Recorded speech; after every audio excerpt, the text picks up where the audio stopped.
In this video, we'll be talking about the laser guide button on the main screen of OptimumCNC plasma cutting software.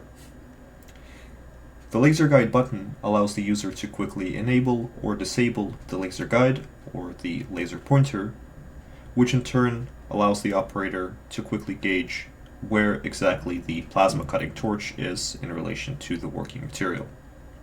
So if we enable the laser guide, the button will turn red, and if we disable it, the button will turn gray once again. As you can see, whenever we enable or disable the laser guide, there is some kind of a movement happening. This movement is due to the fact that there is some kind of an X-Y offset between our laser guide and our plasma torch, because they cannot be in the same space on the machine. And this offset is specified typically by a systems integrator during the initial machine setup.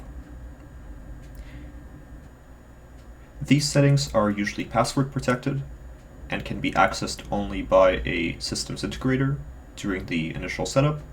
However, the necessary setting is available within the tools window under your X and Y offset for the tools. So here we have tool number 1, which is our plasma cutting torch, and here we have tool number 9, which is our laser guide.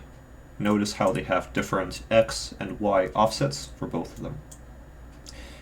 The laser guide, in addition to moving the machine, will also enable or disable the output that is assigned to our laser guide. So if we go into our machine diagnostics, we have our output number 12 that is usually assigned to our laser guide output.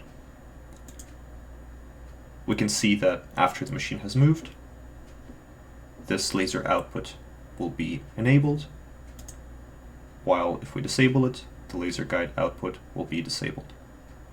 Thank you for watching.